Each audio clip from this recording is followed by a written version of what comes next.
Bismillahirrahmanirrahim. In this video, we will discuss the remaining CNS of the PEDS is the epilepsy. Okay, so epilepsy it's a common neurological condition. अब इसको कैसे characterized करते हैं? इसमें recurrent seizures होते हैं patient को, ठीक है. मोस्ट कॉमनली अगर in the isolation through the although the certain condition have an association with epilepsy, जैसे सेरेब्रल पाल्सी होगी उसके अंदर 30% जो होती है वो एपिलेप्सी होगी, ठीक है. It should be remember that the epilepsy is not only the reason people have the seizure. अब इसमें और भी डिफरेंट डिजीजेज हो सकती हैं. Patient of course develop on end of seizure following an insult to the brain, for example infection, trauma, metabolic disturbance की वजह से भी सीजर्स आ सकती हैं. ये ज़रूरी नहीं है कि एपिलेप्सी की वजह से ही आएंगे. इसको कैसे डायग्नोज करना है? 2 unprovoked seizure acting 24 hour apart. One unprovoked seizure and probability of the further seizure based on neurological abnormalities पे भी आ सकती हैं और EEG changes भी, ठीक है. डायग्नोज आपने इसको कैसे करना है?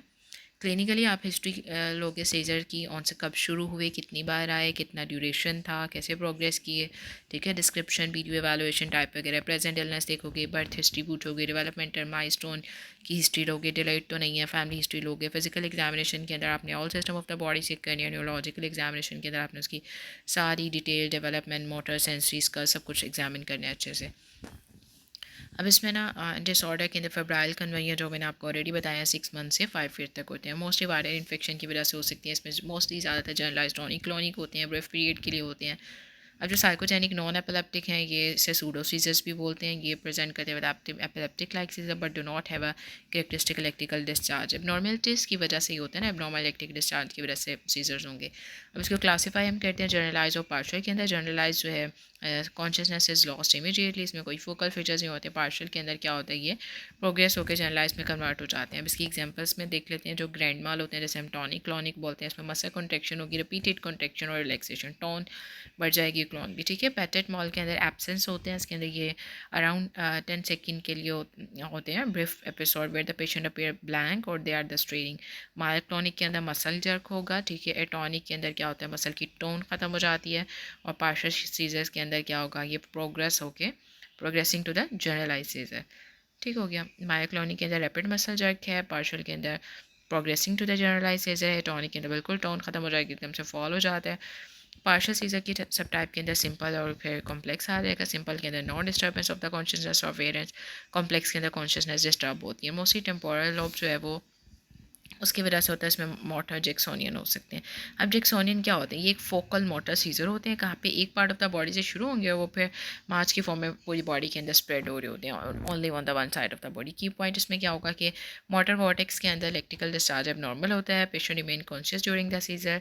इवॉल्व हो सकते हैं जनरलाइज के अंदर कन्वर्ट, ठीक है.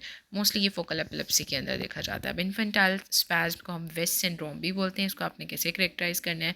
Brief spasm beginning in the first few months of the life. इसमें flexion, extension, head trunk limbs की होती है और आर्म की जो है वो एक्सटेंशन हो जाती है. सलाम अटैक भी बोलते हैं. 1 से 2 सेकेंड के लिए रहते हैं, रिपीट होता है 50 टाइम्स. मेंटल हैंडीकैप हो सकते हैं, ईडी पे हाइपरएरिथमिया मिलेगा. Second to the serious abnormality जैसे बर्थ एस्फिक्सिया वगैरह हो गया. पुअर प्रोग्नोसिस होता है इसका. नेक्स्ट पे है लेनिक्स गेस्टोर्ट सिंड्रोम. इसमें ये भी इन्फेंटाइल की ही एक्सटेंशन है.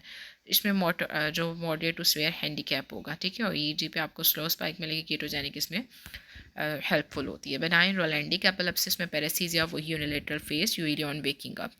जिक्स इसमें जो मायोक्लॉनिक है इसके अंदर इनफ्रिक्वेंट जो है जनरलाइज सीजर होते हैं. In the morning day time absence होते हैं. सडन शॉक लाइक मायोक्लॉनिक सीजर होंगे.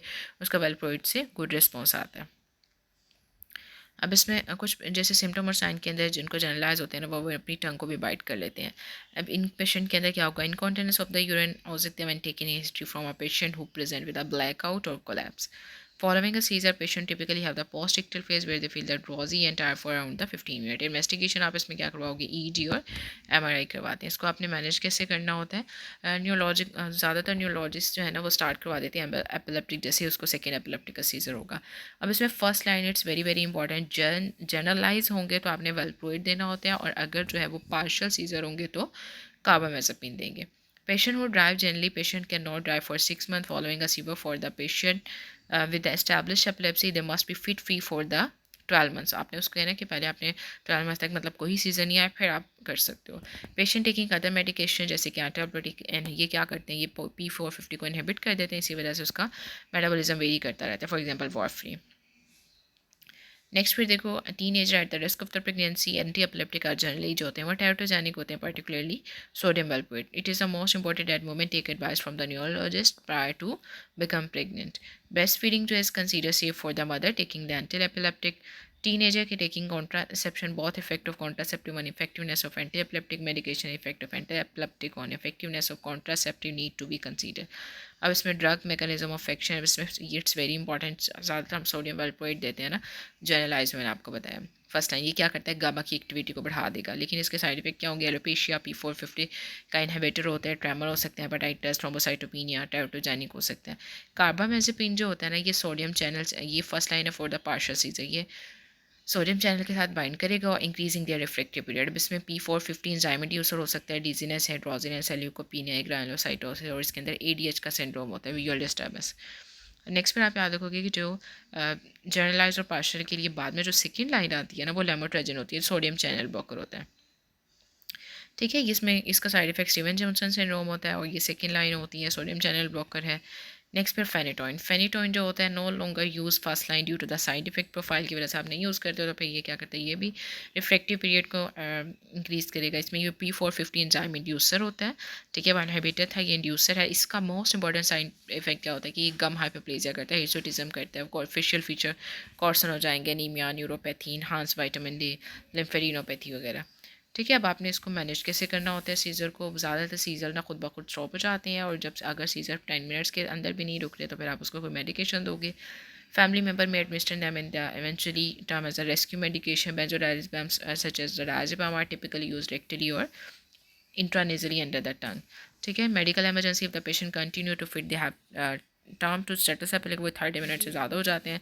ठीक है, नाइस के according after the first seizure any of the following, इसमें जैसे कि अगर उसको न्यूरोलॉजिकल डेफिसिट है, ED एबनॉर्मल आ रही है, ठीक है, और सोडियम इसमें आपने जनरलाइज के अंदर हम क्या देते हैं, सोडियम वेलप्रोएट। पार्शियल के अंदर आपने कार्बामेज़ेपिन दोगे। ठीक है, जनरलाइज टॉनिक क्लोनिक में सोडियम वेलप्रोएट आ जाती है, ठीक है, और फिर सेकेंड लाइन लेमोट्रेजिन कार्बामेज़ेपिन आ जाएगी, और एब्सेंस के अंदर या फिर इथॉक्सामाइड और या फिर सोडियम वेलप्रोएट।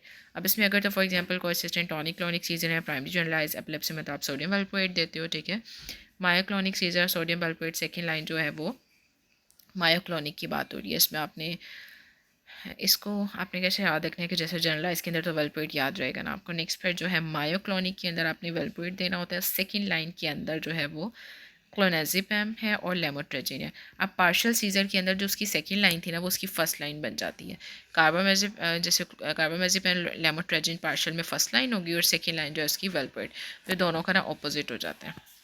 नेक्स्ट फिर जो है कार्बामेज़ेपिन में